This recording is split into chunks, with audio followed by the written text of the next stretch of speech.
considering a bunch of different champions, but Thresh will actually be the first overall pick for TSM this draft. Yeah, tired of getting that thing banned away in the second phase. May as well just lock it down right now. TSM also maybe not going with the same tier of power picks since they can technically get a counter pick wherever they want it. Maybe just lock down the marksman position right here. It depends if TSM wants to commit before knowing where the support is. Well, see if they go, yeah, they actually will go with Ashe, so double if. This is something that definitely is a thing with double if I've noticed. I don't know exactly how many conclusions I can draw, but he does love to play a pretty narrow pool of champions and kind of stick to what he knows. It really is a thing with double lift where he will absolutely master a champion and get so comfortable on it. It is both a benefit of double lift that he gets so good at these particular champions, but also to his detriment because sometimes when the meta shifts, he'll be so good at the old champion, he will convince himself and everyone around him that it's still good because he's finding success on it. Whereas if he would just pick up a different champion, get the same level mastery on that, it will be even better. It just doesn't do that though. So some of the small things about having small champion pools when you're a really good player. Well, Ashe, once again for double lift as a result. There's Rek'Sai and Taliyah though on the other side for Echo Fox. So an early mid lane pick once again. TSM, I think it's a lot of pretty tough decisions here. If they want Galio, do they take it? They probably have to take it now. Looks like they might want Gragas, which can flex to the top and jungle, but that does leave mid lane bans now open for Echo Fox to make here. So they have a lot of fun stuff going on with these first 6 picks. Yeah, getting the Gragas here does give them the flexibility to put it in the jungle or the top lane, but as you say, Echo Fox should just throw bans at the mid lane here. Whatever they don't want to see Bjergsen going up with, the Syndra should be taken off, and probably the Cassiopeia would be the 2 bans I would predict from Echo Fox, but we'll have to wait and see.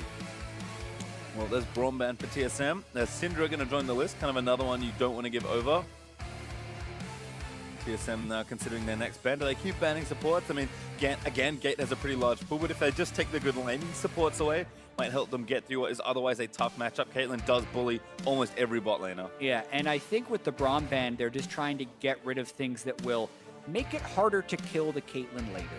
Braum, a spectacular defender in the late game, so that, and then also getting rid of a top lane carry option for Luka. Fiora taken away. Again, Galio lingers in the back of my mind, but we'll see if Echo Fox want to keep picking on mid lanes here. Nero looking pretty serious. Does take that Cassio you expected. Yeah, just getting rid of the things that will be hard for Echo Fox to reach, because looking at their team right now, Caitlyn, Taliyah, Rek'Sai. Rek'Sai can dive, but by no means is he going to solo someone without a great dive buddy. So really just making sure that the high backline threat things for Bjergsen are taken out of there. There's still a few left, but TSM probably waiting until the very last pick for it. All right, so going to actually take Renekton here and give Bjergsen the counter pick. Again, Galio was the thing I thought they might take, but wanting to retain a little more pressure for Bjergsen. Huh. They could still go Galio. Yes, they could. I mean, it would be quite fun. And go huge tanks without necessarily a great way in. Rumble Rakan, though. Interesting. Echo Fox putting a lot of insurance in the late game in bottom side there. Yeah. Okay, this took a strange turn for sure. Still not a great delivery system for the Rakan right there to have anything comboing with it. And a lot of squishiness right there. And because everyone is so vulnerable, TSM goes with the last pick Kassadin, so it's not so much that backline thing you're worried about, because the Rumble and the Rakan do have a little bit more threat for someone who's sitting in the back there. So TSM kind of switches it up, now doing a 1-3-1 with an Ashe Insurance. Kind of fun. We'll have to see exactly how it shakes out for TSM. But yeah, Echo Fox very heavy on the team fight, kind of by the looks of things. Yes, Froggen can play in those side lanes. I think Tilly is a good pick for him because he loves to take so many waves and maneuver around the map and try and find picks. But I mean, we saw this yesterday when TSM played Flykos, where Flykos had a very squishy comp, and the Kled with Zillion and powered up just kind of ran into every single fight, and there were no bad targets. A little different, of course, because TSM comp is very different, but maybe the same problem here for Echo Fox, especially if Acadian does lean more on that damage side. I mean, when everyone's squishy and you're behind, it feels really bad. Yeah, and there's very few things that can keep a Kassadin under control in a fight. If you're looking at the Echo Fox team composition, a lack of hard CC, pretty much just coming in from the Rakan as far as things that will actually be able to reach a Kassadin who can Rift Walk every 1.6 seconds in the late game. So bold last pick there by TSM, but I think quite fitting for the team composition. I like it, and again, TSM showing that, you know what, we can mix it up and maybe play some different styles. Double TP is something very different to this team. And of course, my burning question will be, what does Svenskern's non-League Single champions look like? I think Gragas is pretty similar analog, actually, to Lee Sin. It's trying to be able to make early plays and still have a very game-changing ultimate, but we'll see. It's not going to look as comfortable, or at least it shouldn't. We'll see just how many reps he's gotten. Yeah, and we're also going to get to see if Acadian goes Sightstone again, or if he really tries to take over the game on this early game rec side where it's so strong. And then the other thing we obviously have to track is how much focus goes down to the bottom side and whether or not Keith can get going. Well, could be the big late game insurance for Echo Fox. A lot of questions to ask here. Echo Fox backs against the wall here in the BO3. Going to have to rattle off 2 straight if they want to take down and upset TSM. TSM looking for a spotless record on the weekend. One more game away from sweeping through their 2 series and continuing that rise towards the top of the standings. Yeah, I mean, if you look at number of game losses, TSM has the fewest in the league. So even though they did start a little bit slow, dropping some matches, they are trying to ramp up back into that championship form. A stark contrast to spring, where they lost about as many games as they could while still finishing first. Yeah, they're losing all the games and winning all the matches. I mean, they were, what, 16-2 somehow in the spring, where their best-of-3 series did not feel that way whatsoever. No, win rate wasn't great, but looking good here in the first 4 weeks of the split. We'll see if they can close out strong. Minions have spawned. And once again, we'll have to keep an eye on these junglers. Acadian might be trying yet another route, but TSM's early vision really got the better of Acadian's potential gank parts early.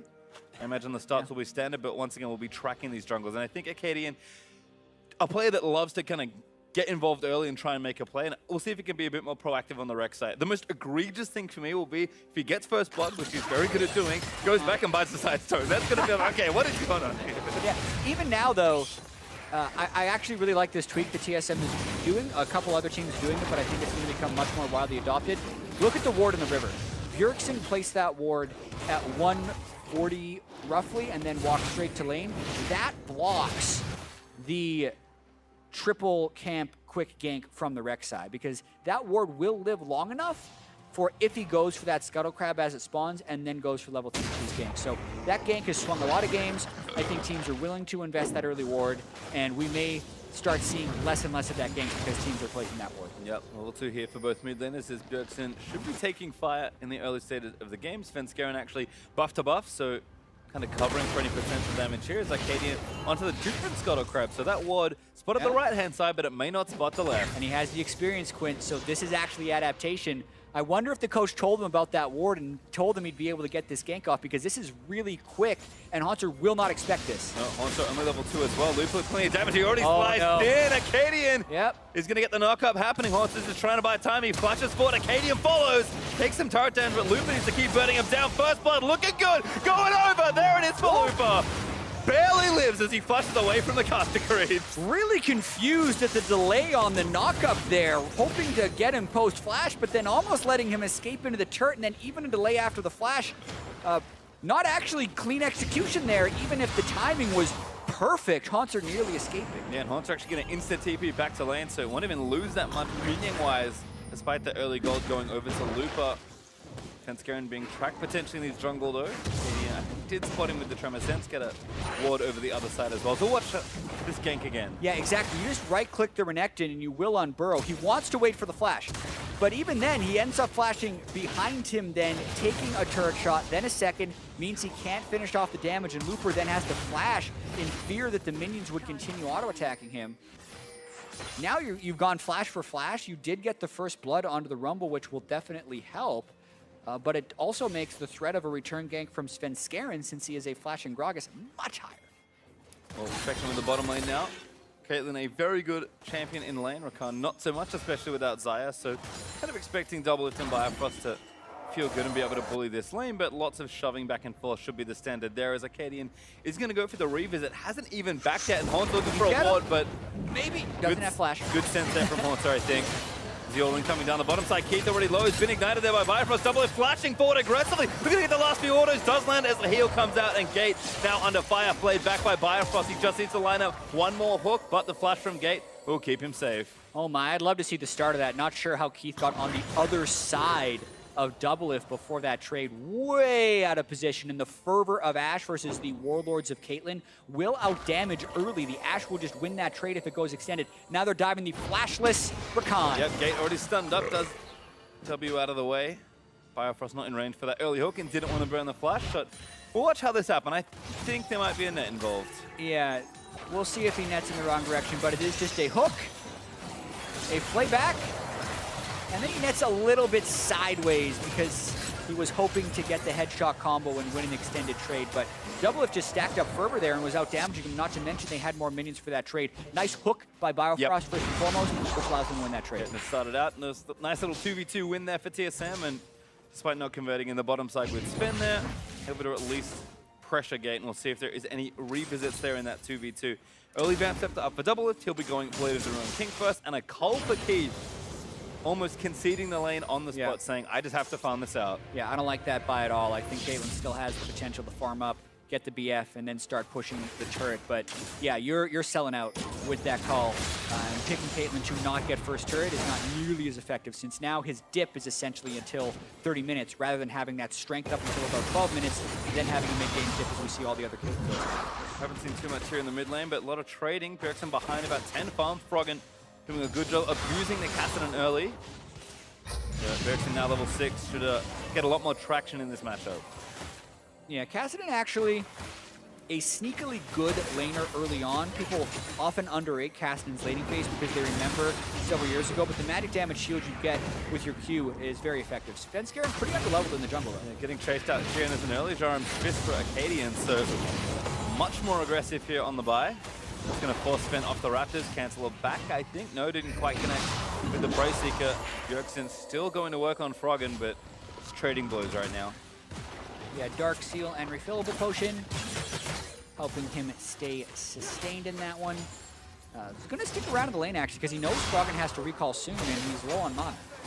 Bjergsen with the Catalyst should feel pretty safe. Acadian, though, just making sure there's nothing else happening. Bjergsen going to pull the wave back and start taking these out under the turret. So Froggen is going to get space for that recall, but kind of the tough part of this lane is over for Kassadin. And he will take a little while longer to get stronger, but kind of curious to see, as the game breaks open more, where TSM move their side lane to see with these TPs. And the obvious advantage that they've already built is in this bottom lane. You saw before, Doublelift and Biofrost, they've got a CS lead, they've got the 2v2 kill, and that bottom lane turret's getting heavily pressured as well. Yeah, and where do they then make the use of their act here? Oh, Katie does get onto Bjergsen, though. Looks for the execute, still chasing with the red buff. Good bit of damage, actually.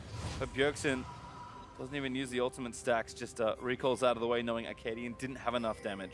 Yeah, does not get his Furious Bite off at the very end of it. Another good hook by Biofrost, but no arrow to combo for Doublelift. Now he has it. Level 6 not there yet for Keith and Gate, so you're going to want to tread carefully.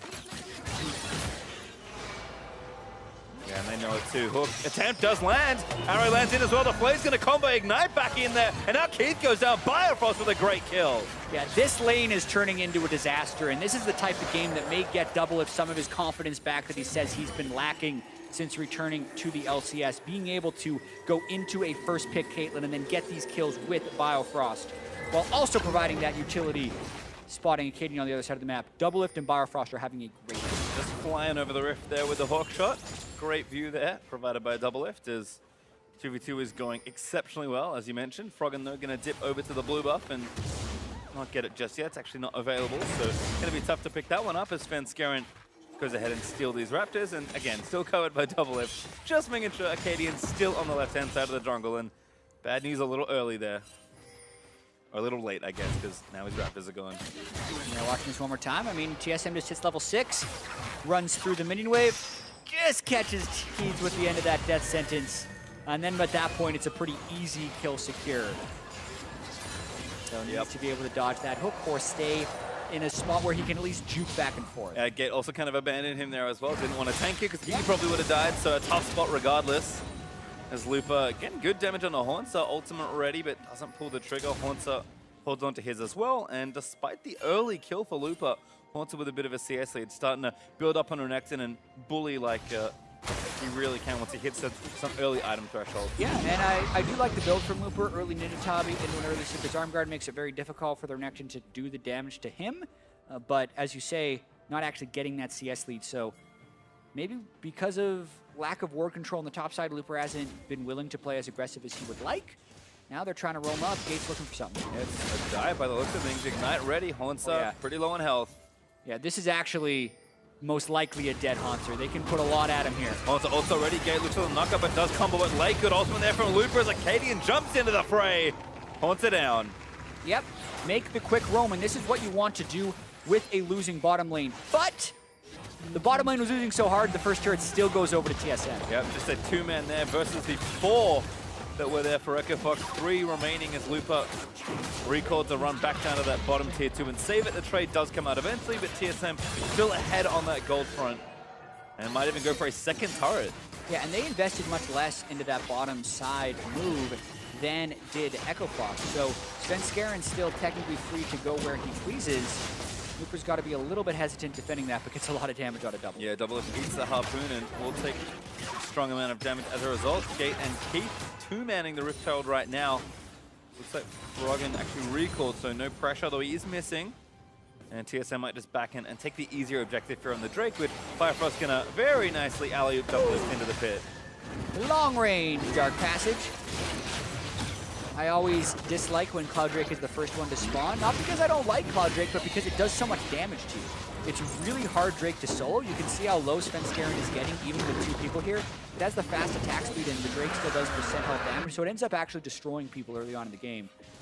TSM though secures it in trade for the Rift Herald. Yep, nice and safe to take with the trade happening cross map. So kind of the reverse situation of last game. TSM had the Rift Herald, and that was the play that really started opening up the game for them. We'll see if TSM can do a better job defending, or if Echo Fox do just as well, if not better, at getting whatever turret they're looking at next. TSM still holding that gold lead though. Bjergsen just really shaking up a lot of the damage from Froggen Gate, trying to make the play, but Bjergsen blinks out of there. Good shots by Froggen. They're really doing everything they can to try and punish Cast in mid. Cast in mid, low wave clear. This is what you want to technically do with the Caitlyn, is take a turret and then roam around the map.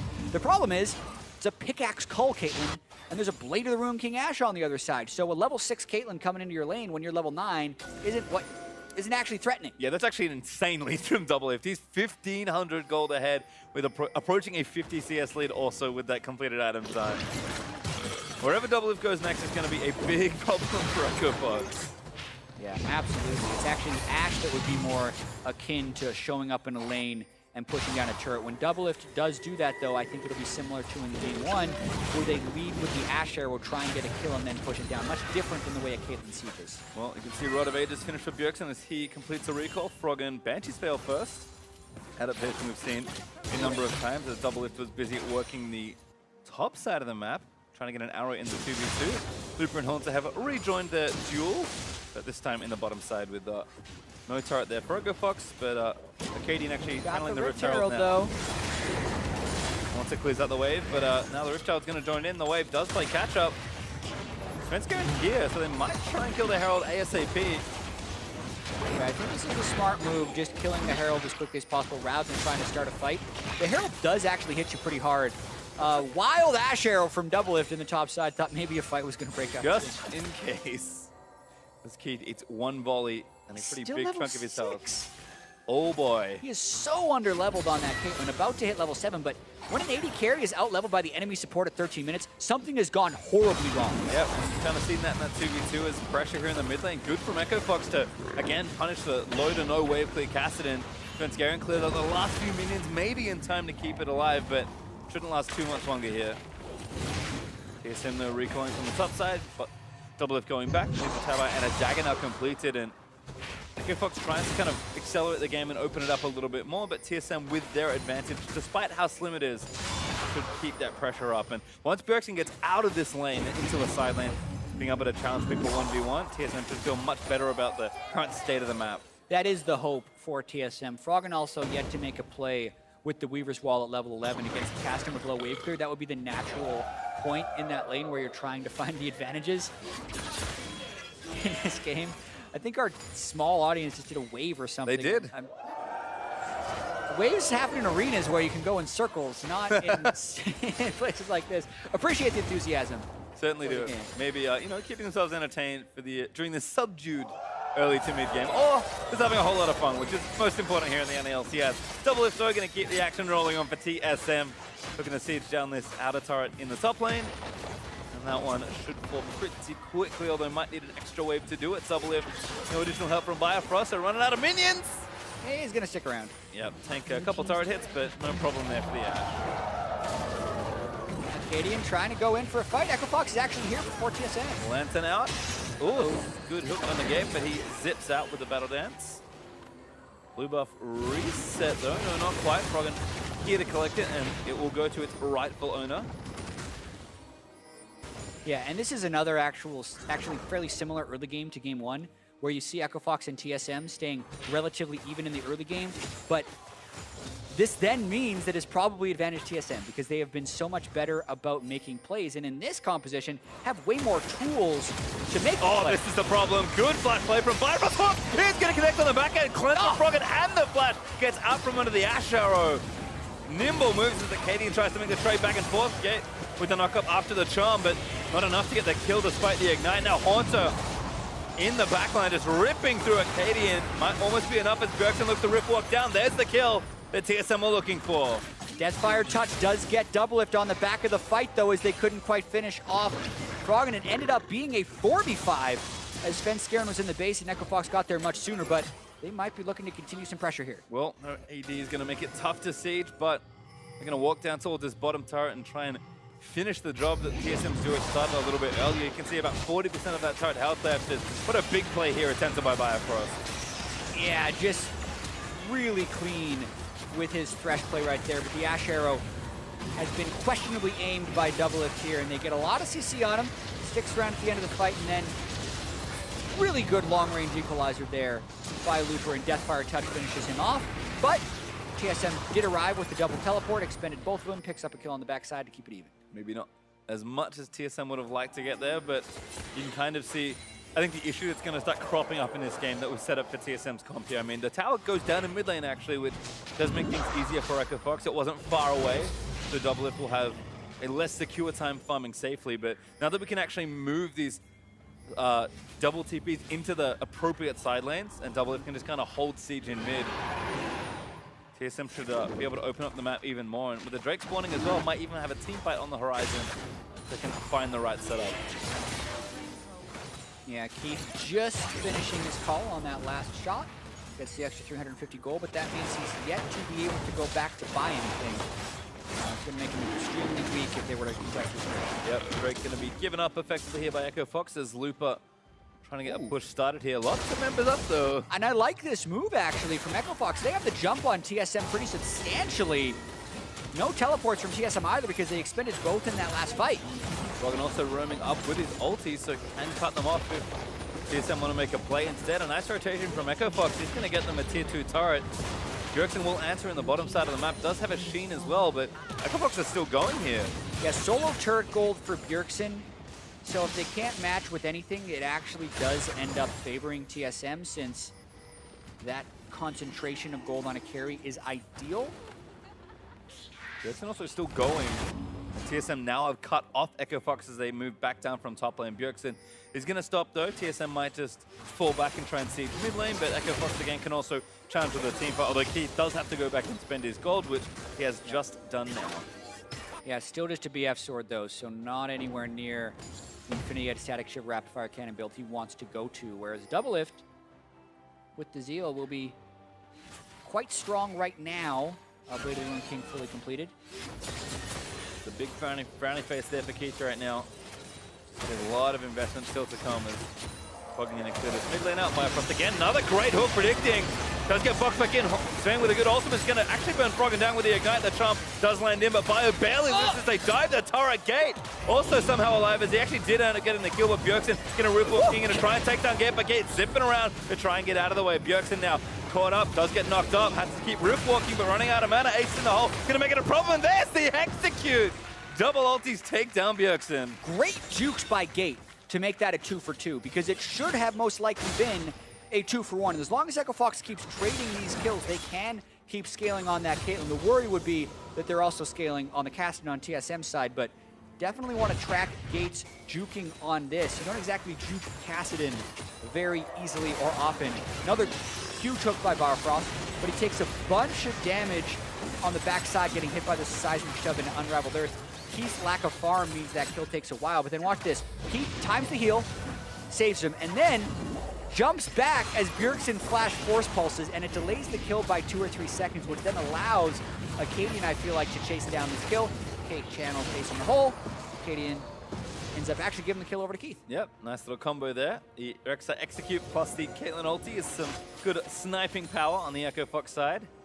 And maybe critically as well, mid lane turret stays up for now and actually pretty healthy for Echo Fox. So TSM, they got some kills back and forth. They did get some gold, but trades mean that they can't really get any objectives after. So back to pushing these side lanes. Thankfully, their TPs are ready to go, but Echo Fox playing pretty high tempo league as a 4 to 5 man unit, just trying to pressure TSM out of the side lanes as quickly as possible.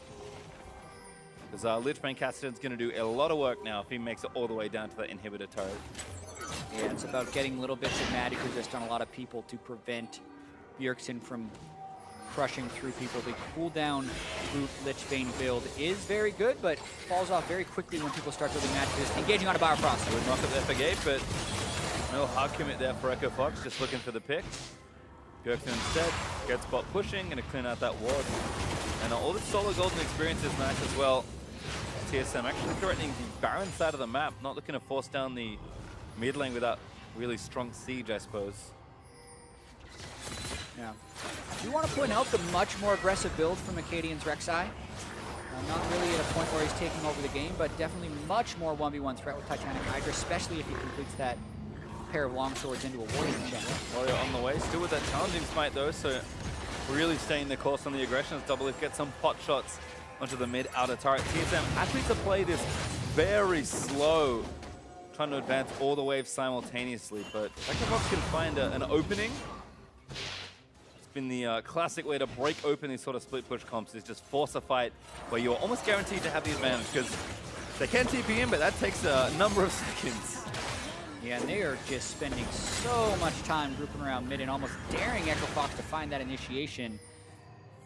No cleanses, QSSs, or Mikhails, though, against the Rakan can be dangerous. I mean, you land a quickness, and then Froggen would technically be able to get the seismic shove. So TSM is banking on the fact that Froggen won't be there because they're constantly trying to pressure these side waves.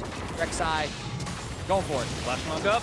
Gets Bjergsen actually very low already. Ulti gonna get channeled there, then execute Acadian, another kill. Bjergsen's got to be very careful of that. I mean, Rek'Sai and Talia can do a good job of chasing people down in the side lanes, and that new Rek'Sai ultimate is great as a finisher against Kassadin. Can't get away once he's locked on. Nice answer there. Echo Fox buy themselves a crucial amount of time. 2 items also done for Keith as he finishes that rapid fire cannon. Still waiting for 1.5 more, but this was a good bit of pressure. Yeah, just huge amount of damage even within the first knock-up, and Bjergsen doesn't get his Rift Walk up once again. Nice kill there by Echo Fox, and not enough wards for TSM to make that play. As well. Oh, the charm lands in after the flash from Jet. Great shot back from Froggen. That's what we were talking about, Pastry Time. TSM was daring Echo Fox to make that play, and they did. This time, TSM should not have been up that far because they did not have the side waves pushing, so they had nothing to draw Froggen away from that spot. They pull off the combo, they get another kill, and they get the bottom turn. Now advantage Echo Fox up almost 2,000 gold as they take the turret in the bottom side of the map. Looper, after that kill into Bjergsen, able to pressure down. And TSM, again, this is not a comp they run as often, so trying to split push a lot in these side lanes and extend 1v1s for as long as possible. Certainly a style they don't seem as practiced on, and Echo Fox with some proactive plays, punishing them nicely, as Sven might be the next one to go here, but pretty tanky. Bifrost able to pluck him to safety. Yeah, and this is TSM as well not being as comfortable with the composition as you just said. So watching the way Echo Fox can punish that, Talia roams up, they have control wards in their own jungle. Doublelift is blocked from one direction, the Lantern would have saved him, but Gate and the seismic shove from Froggen preventing that Lantern from pulling into safety. So close on the timing. Really good stuff. TSM still same plan. I mean, they need this mid outer turret at some point, otherwise the map is going to be too close for their big split pushes to really have any impact. Bjergsen now going to roam to the mid lane, make sure it goes down as TSM group for it. So at least the damage that TSM did, despite getting double lift killed, was enough to actually take the structure. And still monopoly on the Drake as well. Looking to take down that Cloud. Fox not really at a time where they can just rush down the Baron, although they're in the area to at least threaten it. Doesn't look like it though, and that Cloud's going to go over. Echo Fox will take what Baron vision they can, but Bjergsen already rift walked back over to the bottom lane. Get that pushing again. Yeah, and you just wonder when they're going to make any collapses if that's their way of winning. Doublelift getting targeted once again. Another catch, Lantern. No, not even close. Gets put into the bouncy castle and taken down by Froggen. Yeah, and they don't have wards to prevent these things from happening. Bjergsen's never there. The team's getting picked off. This is what those split pushers always complain about. Man, if my team would just not die. Well, if you're actually drawing people towards you and have given a team a forewarning, that is less likely to happen. But Bjergsen was split pushing without pressure there while the rest of his team wasn't backing off, and now the picks continue. Another catch on the Bifrost. Rek'Sai also going to get channeled. Not quite enough for the execute, but the Bite will secure it now. Bjergsen actually running a little too far forward for the flank. Now it's the Rift Walk out. He took so much damage, and Echo Fox maybe feeling confident enough to start the Baron. They will. Oh yeah, absolutely. Taliyah ult's up, Rumble ult is up, and it's a 3v5. Bjergsen's also having to teleport back to the base, so TSM desperately trying to stop this one, but it's going to be real hard. TP in from Bjerg though.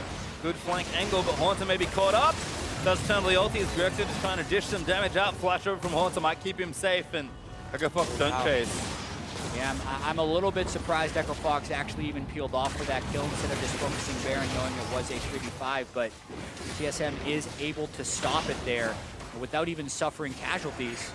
And they might think about starting this themselves with the control board. I mean, there's no vision here for Echo Fox. Don't even have the speed shrine. Rek'Sai would be able to see them with Tremor Sense if he goes close, but he's not going close enough to check. Instincts might cost them here. Now they know. Oh, there's the instant TP from Echo Fox. Froggen going to ulti into the pit, but that's not really going to cut anyone off. They need to just go for a steal here, I think. Ultimate from Luke is really nice. Oh no! Fail flashes! It's Svenskeren! Gets the Baron and flashes out to safety. Acadian is going to get the tag and go for the execute. He gets hooked. No, that doesn't work. The stun does land after, but Acadian's going to live. Double lift getting shots blocked in as Bifrost forced to play one back. Ignite down on Acadian. Might be enough for the kill. The Ignite burning him down, but a shield is going to save him. Bifrost just buying time. Not going to live to the onslaught as Froggen gets the kill, but Baron over to TSM's disaster. Yeah, this is not a mark of the play you want to build towards for your team, because a lot was wrong kind of from both sides in that last engagement. Echo Fox didn't play the first Baron properly, and then TSM in their secure... We're going to see it again. They made a few mistakes, particularly some oopsies by Svenskeren and Acadian from here as we get a slight reprieve. Watch this. So Acadian sneaks in around the backside, and there's no ward from Svenskeren, but he did catch him with a sweeper. His ultimate misses entirely, and then Acadian fail flashes. He is able to secure it with his smite, and then it is just everyone bailing out. So at this point, TSM pretty much just has to run in. Acadian realized he made an oopsie there, flashed into a wall. Yeah, good to see him smiling, but certainly a tough spot for the team as TSM will actually take the Baron to almost keep them in the game. They're still down 1,500 gold, and if they can do more damage with this buff, it will certainly open the game back up into a lead for themselves. You'd think the 1-3-1 comp would excel with Baron, but they're going to have to do the actual damage with it. Yeah, it should, but let us not forget the difficulties TSM has been having setting up these plays. It is very hard in the first place to run a split push composition against a Taliyah, because Froggen, as we saw even with the wall, can force picks in almost every area. I think new Rek'Sai, even though the ultimate doesn't take her anywhere on the map with the tunnels, the Void Rush is spectacular at chasing down Bjergsen split pushing, or even a Rek'Sai split pushing right here. So it is very hard for TSM to pull this off, on top of the fact that this just isn't their style. They're continuing to try and expand their playbook, but this is not Bjergsen on a huge damage dealer and Haunter on a tank. This is a clear attempt at a 1-3-1 where they force picks with a Thresh and an Ashe, and they haven't been very clean with it. Well, Baron Buff helping them out. Gonna take the mid-tier 2 by the looks of things and get the goal within about 600. Bottom inhibitor turrets also very low for Echo Fox, so Haunter, see if he can actually get some real damage done to it, although at the moment it does look like Acadian is just pressuring too hard for Haunter to step too far forward instead. Turret's going to fall on the top side. Bjergsen going to get joined by his teammates. And now the gold lead is back in TSM's side. Only 500, but Baron kind of keeping them back up in this game and pushing them a little further ahead. Yeah, keeping Echo Fox at bay after the Baron play goes bad for them. And Keith is still trying to scale up. It's a Caitlyn game where you may never see him get to that point. No one is enhancing him with Ardent Sensor type plays, as you can see the redemption just now completed by Gate, so nothing really buffing him up. And we saw in the mid lane about a minute ago, Svenskeren step on a trap and Keith barely doing anything to him. And that's a Runic Echo's Gragas with the Spirit Visage. Not something that you expect to be a super tank, so clearly not there yet for Echo Fox, but it's the Rek'Sai and the Rumble that are actually providing most of the damage in these fights. Yeah, 6 combined kills for Lupa and Acadian in this particular game, and triple damage items is nice looking stuff for the Rek'Sai. Kind of curious to see where he goes with the next section of the build, maybe GA, which we've seen from a lot of the more aggressive AD style junglers.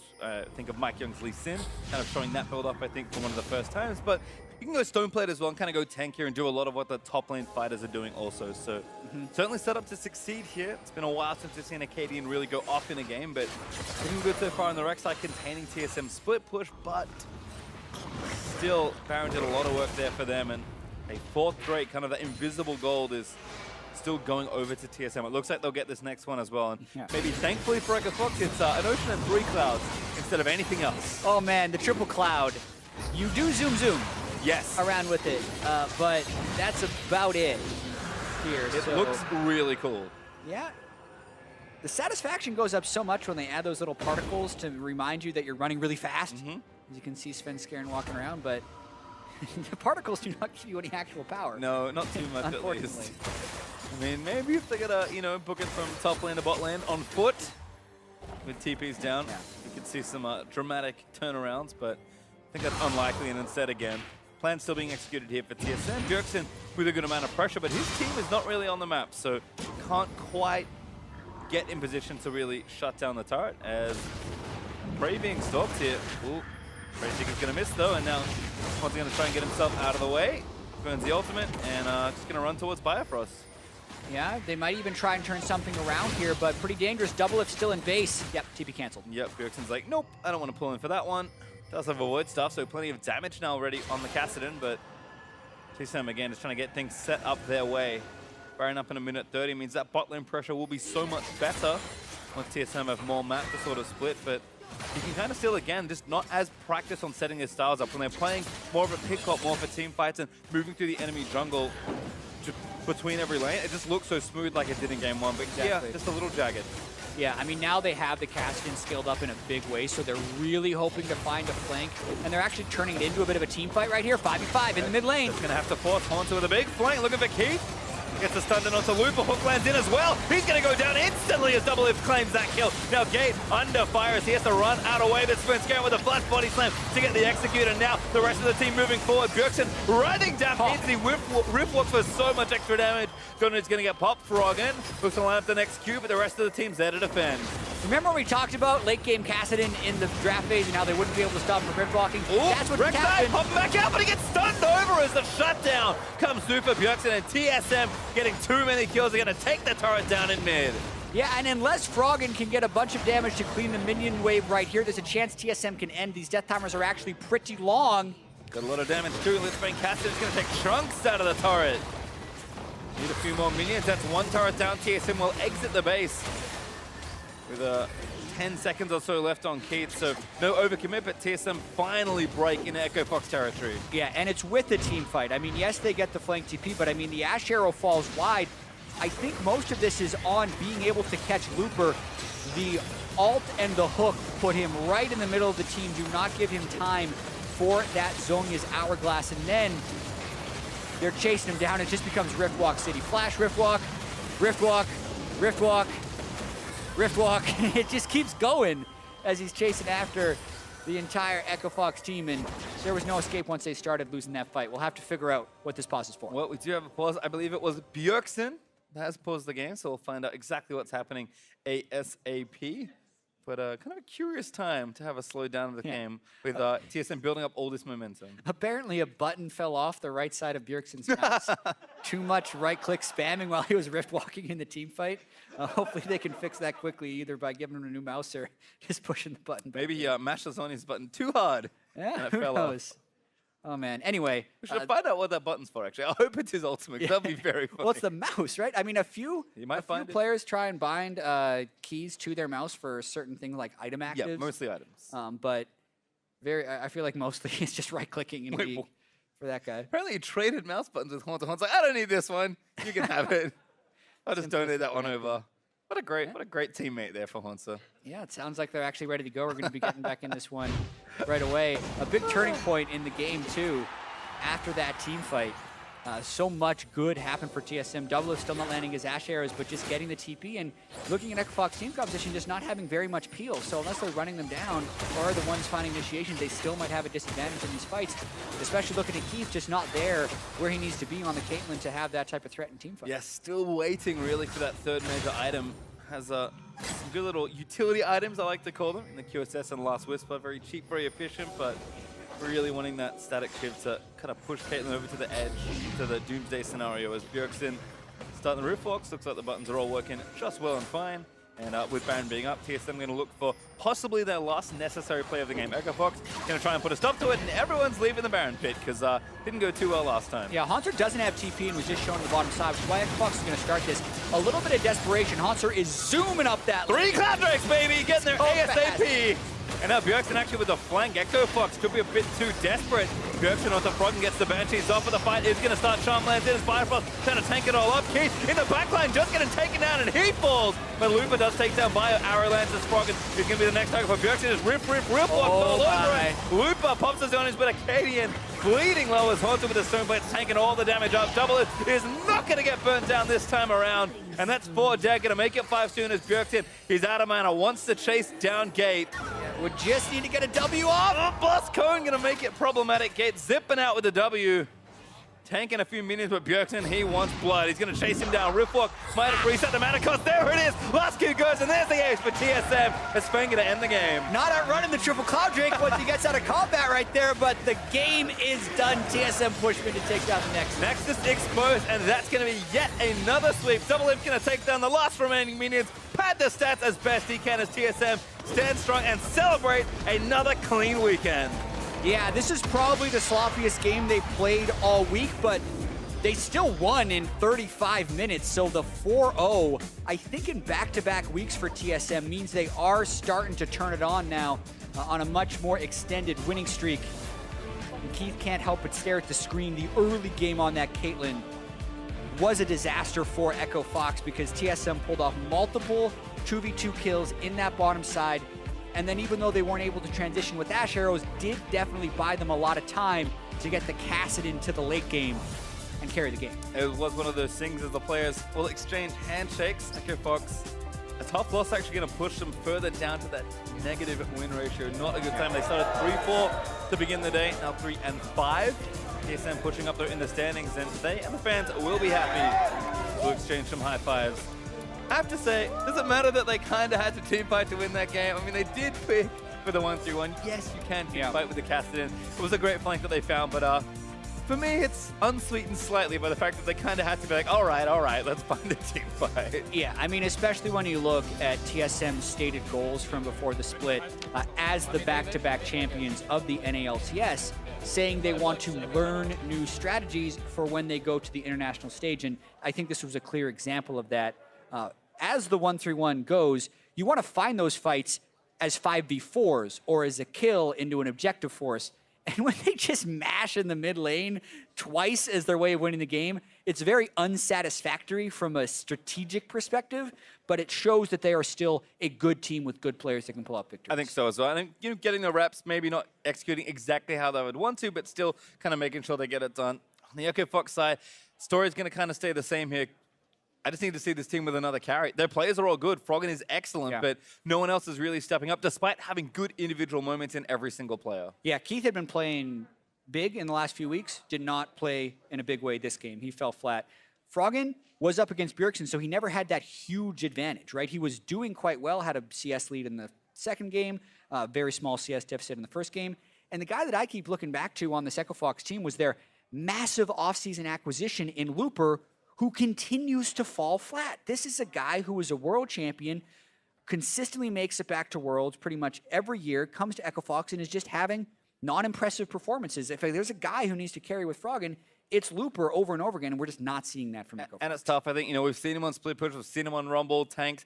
We have gotten the mix, but it just hasn't worked out for him. But for more on that win, let's check in with Captain Flowers and the TSM jungler.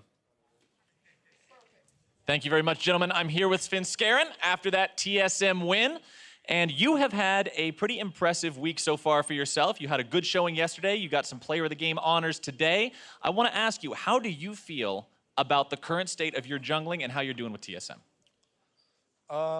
So ever since we got Doublelift back in the team, I feel like I've been able to play a lot better because just of the way his shot calling works, and he actually just knows a lot about the game, so I don't have to focus as much on other things, so I can just focus more on myself. And just my comfort pick is Lee Sin right now, so I can just, every time they give it to me or whatever, I can play it, then it's pretty easy, I guess, because I just know the champion so well. So once they force me on other picks, then maybe it's going to be harder. Are you surprised that the teams keep giving you the Lee Sin? Because you have put up so many impressive performances on that champion. I mean, I'm kind of disappointed by it because I kind of want to learn other champions, like the stage experience. So it's kind of bad if we don't pick it because then we wouldn't really be trying our hardest to win. But I kind of wish I could play more other champions for the practice. Now, talking about trying your hardest to win, you guys have quite an obstacle in front of yourselves next week with the schedule. TSM going up against both Immortals and Cloud9, the current #1 team in Summer Split, as well as your longtime rivals. Talk to me about how the team feels heading into this upcoming week. So Immortals looks really good right now, and we lost to them last time we played, so we obviously want to get revenge on them again or whatever. But I think we've improved a lot since last time, and we should be able to beat them. And Cloud9, I don't know. I think we should be able to beat both. All right, sounds like you guys got some high hopes for that one. Now, one more thing coming up on the horizon. 2 weeks from now, you guys are going to be heading to Rift Rivals, face off up against some EU teams. What's the preparation like going into that? Is this a victory goal for TSM? Are you guys looking as a growth opportunity for this? What's on your minds thinking about Rift Rivals? I mean, I don't think we didn't really focus so much on it yet because it's during LCS, so I think LCS is maybe a bit more important because Rift Rivals is just like a random tournament kind of. But obviously we're going to go there and try to do our best for NA, and I don't know about the other NA teams, but I know TSM is going to be really strong at this tournament. Well, here's wishing you guys the best, both here in the NA LCS and heading into Rift Rivals a couple of weeks from now. But we're going to go ahead, toss things over to the analyst desk to hear some more. Take it away, guys. Thank you very much, Captain Flowers. TSM closing out the week in 2-0 fashion. Another 2-0 match victory here over Echo Fox. And at the beginning of the split, people are talking about, giving them time to shake off that rust and return to form. Well, sitting at 6-2, they're looking pretty good in terms of being well on their way to returning to form. Yeah, they're 6-2, but they also have the least amount of game losses out of any team in the NALCS round right now. They've only dropped 5 games total, so it's complete opposite of what it was last split. Right. They had a bunch of game 3s. They're very clean right now in terms of closing out 2-0s against a lot of the field. Right, so to clarify the point, for example, Immortals, although having a better match record, actually has lost more individual games than TSM this split. And even now, their match record is better by 1 match, right? People thought the sky was falling because TSM started off 1-2 in their first 3 matches. Oh my goodness. But then, right, look at where we are now. The team is actually 6-2. And that was during the time where we didn't even know Immortals was going to be this good. So one of their early losses comes against Immortals, and we're thinking, oh, God, how can TSM be losing this team? And it's like, oh, well, it turns out they could arguably be the best team in the league. Yeah, very much so. But let's look at how TSM crafted this victory here against Echo Fox. And a lot of it comes from that bot lane duo of Biofrost and Doublelift kind of finding their synergy again and starting to do work in those 2v2s as opposed to just hanging on. And I think you have to give a lot of credit to Biofrost setting up these plays. He finds 2 really, really nice hooks to get some solo kills for his lane there, and then plays this really well when Doublelift walks up to the far side of the knockup, and he throws the lantern to that side, being able to pull him to get in on this all-in. They play it out from here very well, making sure to avoid any traps that Caitlin's putting down to get the kill. Second one, a little bit easier this time around, but still a really nice hook into chain CC combo, getting their 6s earlier. Yeah, and Gate used the grand entrance to try and escape there. and Keith walks into the hook. So mechanical misplays kind of across the board for Echo Fox too, but definitely I love watching that bottom lane play against Rakan, because they were the first ones to bring out the Tahm Kench against it, and every time they would walk away from each other, they would eat the other one, and then that play right there where Doublelift is playing against the Rakan and avoiding the grand entrance, he has really good reactions, and it seems like he knows exactly how he should step to get away from those engages. Absolutely. Again, though, it's not like TSM is without their faults, and I think what we found throughout this game is that they left themselves open to many picks across the map, and that's really what extended the game time here, is that Echo Fox was able to mount, pick after pick after pick in side lanes and in the jungle. And Acadian did a really good job all game. He had the really early path to get for first blood onto Haunter, and then he got the second kill at 10 minutes. Now he's picking off people in the side lanes, getting angles on them, using the new Rek'Sai pretty well to be able to chase down a Cassin who traditionally had no problem getting away from a Rek'Sai. So you get to see them comboing well as well with the Talia, getting these walls off, and overall it's making it very difficult for TSM to execute their 1-3-1 comp. Yeah, and I feel like this game got really kind of hectic around these parts, because that Baron that went over to TSM later on, they had no business really getting. Like, Fox had a lot of control over that area. They wanted to back and reset for the bottom side of the map. But then that Baron got started up, and it was like Echo Fox started the Baron incorrectly, they gave it over to TSM, and then even the steal and the contest wasn't appropriate either. Right, exactly. I mean, I think that's a huge point, right? Is this game still likely could have gone for many more minutes and perhaps have gone the other way if not for that Baron secure from TSM. But hey, that's the nature of League of Legends. Sometimes you misclick, sometimes the smallest misposition or mechanical misplay can cost you the game. Yeah, that's kind of the case, I think, where you could see that even in the early game, like we were saying, some of those small mistakes out of Echo Fox, kind of giving up that bot side of the map when they should have a pressure lane with that Rakan Caitlyn. You should have at least a decent matchup where you should not be dying 2v2. And just because that happens, all that work that Acadian's putting into the top side turns out to be a trade of advantages as opposed to just getting your own team ahead on the map. Now, player of the game is going to go to Biofrost this time around. We already took a look at a couple of the plays in the bot lane where he's able to secure those early kills for Doublelift and get that ball rolling. I do want to go ahead and jump back over to Sven Skaren, though, just briefly, because it's been brought up. His Lee Sin statistics are insane. Even he himself there on the stage saying he wishes that people would take it away or ban it from him more often just so he can get practice on different things on stage. Well, he did get the Gragas this time around, so what's our opinion on the way that he's performed on champions outside of Lee Sin? Because the win rate statistics are quite, there's quite a discrepancy there between his Lee Sin and the rest of the champions. Yeah, I think it's 9-1 on Lee Sin, and then he's 4-4 with this win, right? Yes, 4-4 on all other champions. On all other champions.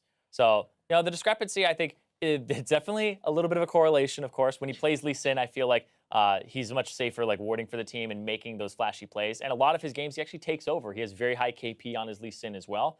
But it just seems like the other champions, like Elise and he just gets blown up and he can't actually get out as much. It's really, I'm not quite sure. So yeah, as well. I was gonna say, I think on the Gragas being able to be a little bit tankier is good for him. But like you said, when you get on the Elise, these more aggressive invade early champions, it doesn't feel like he knows his limits quite as well as Lee Sin. Tries to play them the same kind of style, and then when he's caught out of position, just kind of feeds over some kills. So I'm thinking about when he invaded even yesterday, and when he almost dies after getting the blue buff at level 3 because he's counter invading, but he gets out because he's Lee Sin, right? Because he has multiple ways to jump and then also flash over walls. He's got to take a page out of Xmithy's playbook and start building that Zonias on the jungle Elise. Doesn't matter if you don't have health, if you can turn golden and avoid death in that A couple other things you can take from Smithy. He's playing pretty good right now. Yeah, Xmithy's playing quite well right now. Either way, we've got more league action coming your way. Cloud9 are going to hit the Rift next as they go up against